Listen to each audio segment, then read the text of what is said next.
I think what we have here, perhaps you will agree, is a reversal of myth. A tour de force, where she takes all this negative energy that that she symbolizes as a traitor and says, wait a minute, no, it wasn't that way.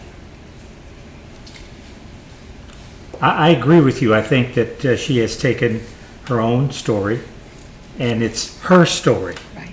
not his story, or history as we call it. Mm-hmm. And I think that that's an important statement that you've made, and that is evident here within the poem itself. Well, It's an empowering statement. yes. Yes, and what you're saying is very important, because Carmen chooses to narrate the poem with La Malinche's voice, in first person. And it's important at the same time that she is empowering herself as a female, because part of this idea of being chingada is basically being had, as a female would be had, would be used.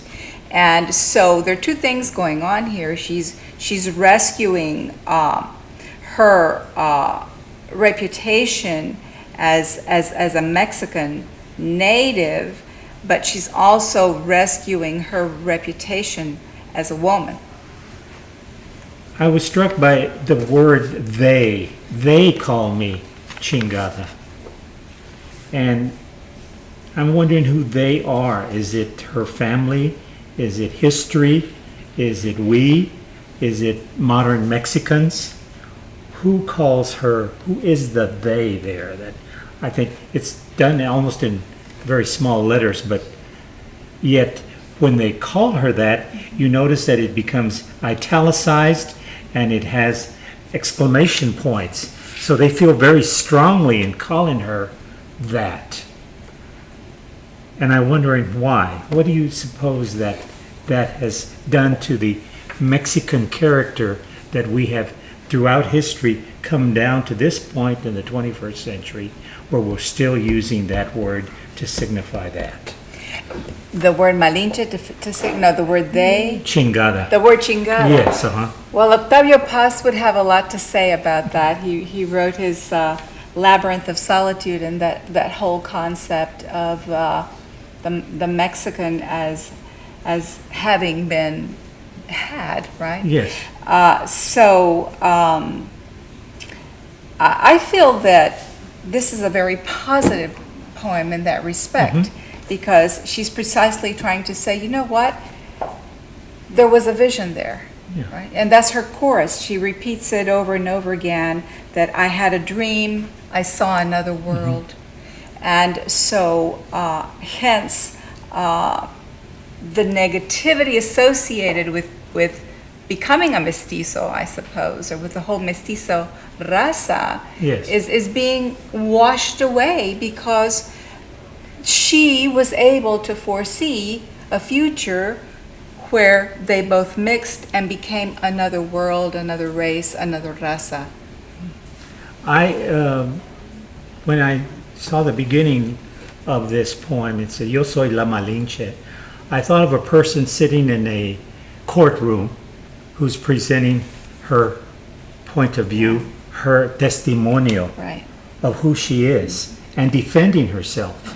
And I find her to be very brave, very diligent, in many ways very wise, at the same time that she is also a person who's a visionary. Right.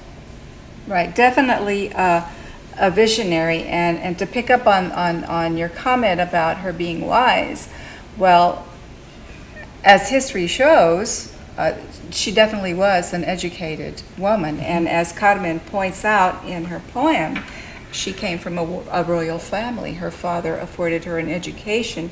She spoke several dialects of Maya. She spoke Nahuatl, and she eventually learned Spanish. So she's also saying, wait a minute, I'm not this poor little woman that's been taken.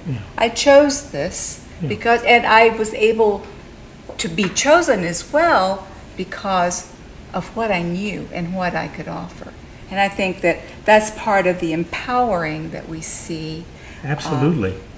in her I like voice. the idea here at this point where she says, I became interpreter, advisor. I can almost see her business card.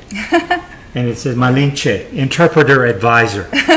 And if you look on the other side, it says lover in Right. small case letters.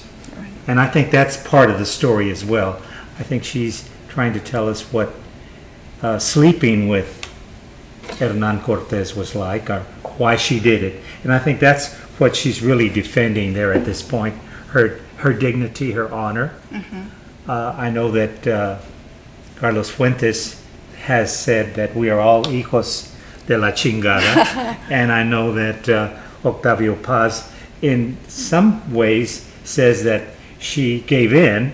Right. And at the same time, he's saying, well, we all had to give in. So I'm kind of still, the Mexican intellectuals still are out as to what the final verdict is here. But I think Carmen's poem definitely presents another point of view, a point of view written by a woman poet.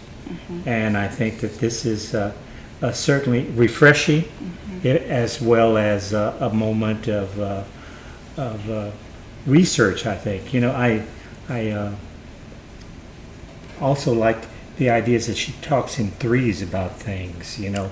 Right. I dream, I saw, I acted, interpreter, advisor, lover, etc., etc. In threes. And I wonder if that's a numerological kind of reason or symbol for some people. Well, if nothing else, it means the coming together of two things to make a third, which would Yes, be the absolutely. the mestizo raza and the mestizo future.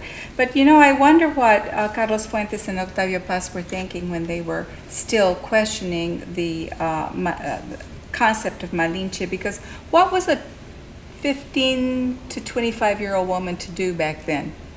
At the time of Hernan Cortez, when her own mother sells her to traders to go off with the Mayas. Her choices were limited, and it is amazing what she, due to the education that she received, what she was able to do. And I think, as you stated, what Carmen is saying here is that she was a wise woman, that she was a visionary, that she was not had, but rather with what she had, she tried to do the best that she could. As a result, her son and the mestizo race